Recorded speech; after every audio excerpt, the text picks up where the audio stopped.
আমরা সাধারণ শিক্ষিত, ঠিক আছে, ওদের কি মূল্য আছে? এর মূল্য কিভাবে থাকে? এই যে আমরা মেধাবী ছাত্র কষ্ট করে উপার্জন করে ফ্যামিলি কত কষ্ট এই করে না আমাদের পড়াশোনা করতেছে। এই 16-17 বছর ধরে পড়াশোনা করতেছে, বাপ মা চালাইতেছে, বাবা নাই মা একটা চালাইতেছে, তো কষ্ট হয়ে চালাইতেছে। কিসের জন্য চালাইতেছে? পড়ালেখাটা, যে আমার ছেলেটা একদিন ভবিষ্যতে কিছু করবে। কিন্তু করবো কি? এই দেশে তো কিছু করা যাবে না। তারা তো আর বুঝে না যে এই দেশটার কোঠা দিয়ে গিলে ফেলে, দেশটা কোঠা যাদের তাদের হাতের দেশ। ফ্যামিলি শুধু শুধু পড়াশোনা করাই দেবে। এই যে আমরা মেধাবী যারা, আমি কম মেধাবী, আরো তো মেধাবী ছাত্র আছে, তারা কি করবে?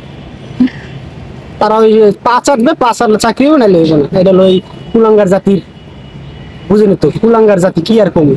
আজকে আমরা আইসি যে কি ছাত্ররা আসছে, এ দাও ধাওয়া ধাওয়া দিয়া আর কি, লাঠি লুটা দিয়ে কত মাইর খাইলাম, কতজন রক্ত হবে। আমি কম মাইর খাইলাম কি রে? প্রচুর মাইর খাইছি, মাইর যত খাই। ফ্যামিলি থেকে দোয়া নিয়েছি, মা যাইতেছি অমুক জায়গায়, ঠিক আছে, বাপ দাদার আমার কথা ছিল, পাঁচলে গাজী মল্লে শহীদ, ওইরকম একটা কথা বলছি যে পাঁচলে গাজী মল্লে শহীদ যাওয়ার ওই ছেলে যাইতেছে জনগণের জন্য। যাই হোক, আমার কিছু হয়ে গেলে কিছু মনে করো না, মনে করবো ছেলে শহীদ হয়ে গেছে, বাপ মার দোয়া নিয়েছে, আল্লাহ ফিরেই না। বাপ মা যদি দোয়া দিয়ে দেছে, আল্লাহ ফিরেই না আমাদের। ওটা চাই কোঠা ছাড়া। দেখেন আপনি, দেখেন কোঠার বিরুদ্ধে আমার কেন এত জিদ। যারা এই কোঠা দিয়া বিভিন্ন জায়গায় গেছে, আপনি যাই দেখেন তার ছিটে ফোটাও মেধা নেই। যারা মেধাবী ছাত্র, তারা যদি পা চাটতে পারে তাইলে বাবা চাকরি আছে, নাইলে নেই। দেশের পড়ালেখা কি এখন? পড়ালেখার কোনো মানিয়ে নেই।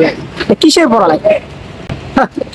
কুলাঙ্গার জাতি তো আমরা, এই দেশে জন্ম নেই আমাদের ভুল। মূল কথা হচ্ছে এইটাই, কিসের জন্য যে গরিব জন্ম নিলাম, এইটাই আমাদের বড় ভুল। প্রতাপশালী ঘরে জন্ম নিতাম, ওরকম ভাবে হয়ে যেতাম, ঘুষ দিতে পারতাম, চাকরি হতো।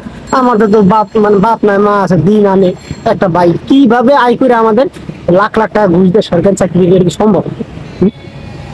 কখনোই সম্ভব কারা? ওই যে 10 তলায় বাবাই ঘুষ আনে, সুখ খায়, আর কি কি গো নিয়ে চোখের সামনে যা দেখি অহরহ কিভাবে ঘুষ খায় পুলিশ।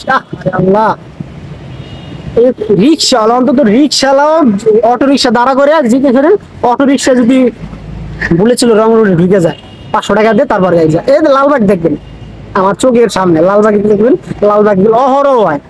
আর কি জায়গায় জায়গায় পুলিশের কর্মবসন থাকে, ধরে দিনা 500 দেওয়া ছেড়ে দেয়। এই দেশটা হয়েছে এইলো, দেশটা হচ্ছে কুলাঙ্গার জাতি। আমার মূলত হোক কি জানেন, এই সরকার দেয় কিসের? আমাদের বঙ্গবন্ধু সে কিন্তু ভালো ছিল, কিন্তু সে একটা কথা বলে গেছে, সবাই পাইলো সবকিছুর ভালো ভালো খনি, আর কি সোনার খনি, হীরার খনি, আর শালার বাংলাদেশ পাইলাম, আমরা পাইলাম চোরের খনি। চোরের খনি দেখে এই চোর খারা জানেন, এই শালার এই কোঠা নিয়ে যারা উঠছে তারাই চোর। কথা আছে না, আইস বুঝবো না বুঝবা কাইল, পাঁচা সাবরা দিবা কাইল, বুঝবো একদিন। যারা কোঠা নিয়ে উঠছে বুঝবে একদিন। কত ধানে কত চাল। আমার নাম মোহাম্মদ লিমন, গ্রামের বাড়ি বরিশাল, থানা গুরুনদী। বর্তমান অবস্থান তাঁতিবাজার, বাবুবাজার তাঁতিবাজার। কি করো তুমি? আমি বর্তমানে পড়ালেখার পাশাপাশি কাজ করি। এর তো আর সামর্থ্য নাই যে পড়াশোনা করার জন্য এত টাকা খরচ করে, তাই নিজেও পরিশ্রম করি, নিজে কাজ কাম করি। পড়াশোনা তো চালাই দেবে, দেশে বাঁচতে পড়াশোনা কোথায় করো? কোন স্কুলে না কলেজে? স্কুলে করি। আমাদের স্কুলের নাম ইউসুফ নলগোলা টেকনিক্যাল স্কুল। এটা মূলত শাখা হয়েছে 1 নাম্বার, আর আমাদের সাব শাখা হয়েছে ইসলামবাগ, এটা শাখা ওইখানে করলে।